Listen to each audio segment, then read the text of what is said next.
রওনক হাসান ও মৌসুমী হামিদ অভিনীত সিনেমা নয়া মানুষ, যে ছবিটির সম্প্রতি আয়োজিত হয় বিশেষ প্রদর্শনী, যেখানে সিনেমার কুশলীরা সহ উপস্থিত ছিলেন সংস্কৃতি অঙ্গনের আরও অনেকেই।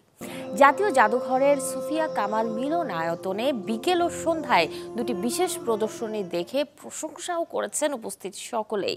বাংলাদেশের চরাঞ্চলের মানুষের জীবনচিত্র আর সংগ্রামের নানা দিক উঠে এসেছে নয়া মানুষ সিনেমাটিতে, যার গল্প নেওয়া হয়েছে ম হাসানুজ্জামানের বেদনার বালুচরে গল্প থেকে। মাসুম রেজার চিত্রনাট্যে যেটি নির্মাণ করেছেন সোহেল রানা বয়াতি। গেল ৬ ডিসেম্বর দেশের প্রেক্ষাগৃহে আলোর মুখ দেখে নয়া মানুষ।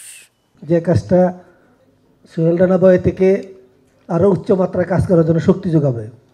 আমরা সবাই এই ধরনের কাজে সহযোগিতা করি, অনুপ্রেরণা যোগাই। ভবিষ্যতের নয়া মানুষের মতো আরও অনেক কাজ সোহেল রানা করুক, আরও অনেক কাজ রৌনক করুক, মৌসুমী হামিদ করুক। বাংলা সংস্কৃতিকে উচ্চমাত্রায় নিয়ে যায়, বাংলা সংস্কৃতিকে বিশ্বব্যাপী ছড়িয়ে দেয়। দেখতে দেখতে আমার চোখের পানি পড়ে গেছে, এত কষ্ট করতেছে সে। তারপরে যখন দেখলাম যে না ভালো লাগতেছে, তখন ভালো লাগছে।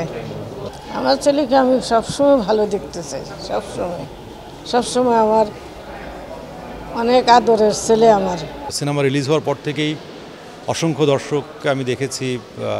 আমি যে শোগুলোতে ছিলাম, যখন বাতি জ্বলে উঠলো তখন অনেকের চোখ চিকচিক করছে, অনেকের চোখ দিয়ে পানি পড়ছে, এবং অসংখ্য দর্শক আমাকে, যাদের আমার পরিচিত যারা, তারা দেখেছে, দেখে ফোন করেছে, টেক্সট করেছে, জানিয়েছে যে তারা খুব ইমোশনাল হয়ে গেছে। তো সেই জায়গা থেকে নয়া মানুষ আমার জন্য আসলেই অন্যরকম একটা এখন আবেগের নাম।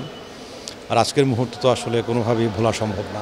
সংস্কৃতিপ্রেমী মানুষ যারা আছে তাদের কাছ থেকে যে সহযোগিতা নয়া মানুষ টিম পেয়েছে, সেটার জন্য আমরা তাদের সবার প্রতি কৃতজ্ঞ।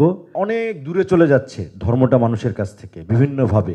তা আমরা ধর্মটাকে মানুষের কাছে সহজভাবে পৌঁছাতে চাই। প্রতিটা ধর্মেরই মধ্যে যে একটা শান্তির বার্তা আছে, অপর ধর্মের মানুষকে সম্মান করা, সেই সম্মানটা আমরা আসলে দিতে চেয়েছি। মানুষ হিসেবে যে সম্মানটা তার প্রাপ্য, যে মৌলিক অধিকার, সেই সম্মানটা আমি মানুষকে দিতে চেয়েছি।